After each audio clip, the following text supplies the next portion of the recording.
So here I am standing in front of a massive screen that's flickering in front of my eyes, and honestly, I've never seen anything like it. The Panama Canal, which has been a vital link for international trade for centuries, is suddenly, well, falling apart. And I'm not talking about the usual wear and tear. No, there's something much worse.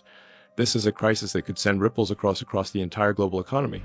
Let me back up. I guess it started a few months ago when we were all watching shipping lanes slow down, particularly through the canal. We all knew this was coming. Global trade had already been teetering on the edge for a while. The pandemic had thrown everything off balance, and now it felt like the world was running out of time to fix the infrastructure that keeps it all connected. But man, I didn't expect it to break so dramatically. I'd been thinking a lot about the future of global logistics lately. I mean, when you think about it, the Panama Canal is one of the most strategic places on Earth. It's a narrow strip of water between two oceans, with ships passing through it every single day. The flow of goods from electronics to oil depends on it. And yet, there we were, watching the news reports of delays, of tankers stuck for days. The Canal Authority tried to downplay it, but you could tell this was bigger than just a few glitches in the system. Then came the storm. Massive flooding and a freak weather pattern that hit the region out of nowhere, and suddenly the canal was clogged. Ships couldn't pass through and supply chains. They just crumbled. This was no longer an issue of bad weather, it was the beginning of a major logistical disaster. I get the calls. Of course I do. Elon, this is bad, we need a solution. Honestly, I didn't have one right away. It's easy to say, let's fix it from the sidelines, but when you're staring down the face of the world's most important waterway shutting down, you realize the depth of the issue. This wasn't just some minor bottleneck, we're talking about a chokehold on global trade, with everything from food to rare materials at risk.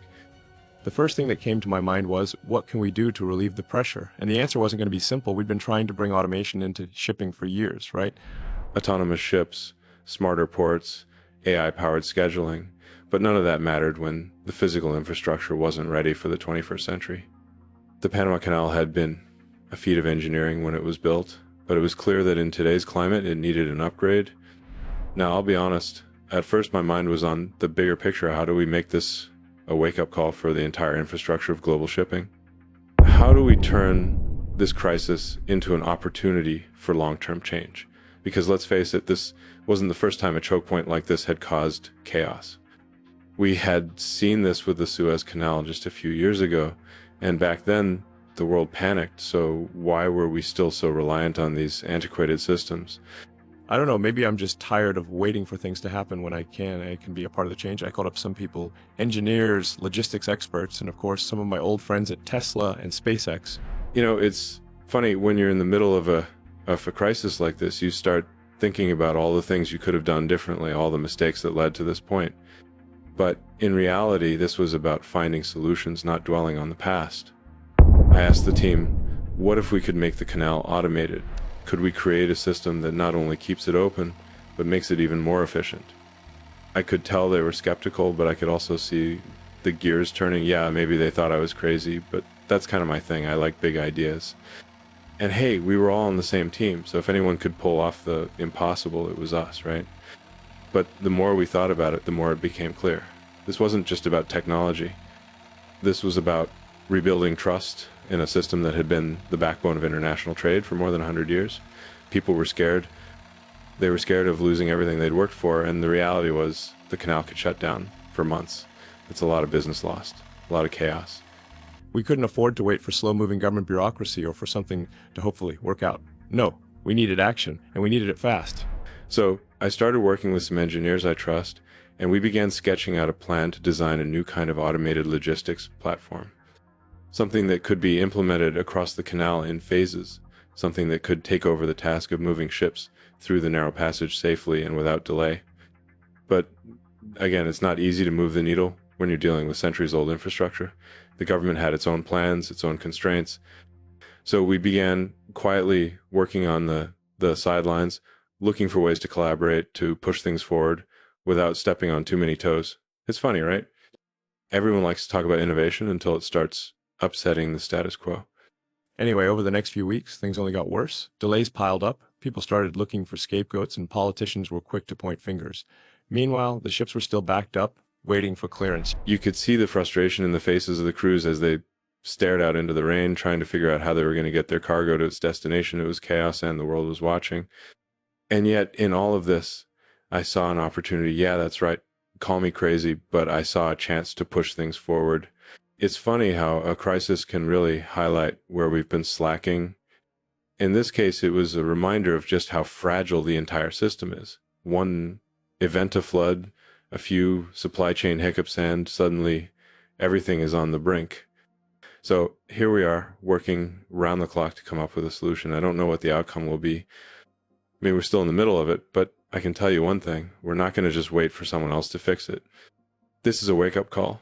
The future is about efficiency, automation, and adaptability. This is a chance to push the limits of what's possible, to not just repair what's broken, but to build something better. If we're going to get through this, it's going to take innovation, not just more of the same.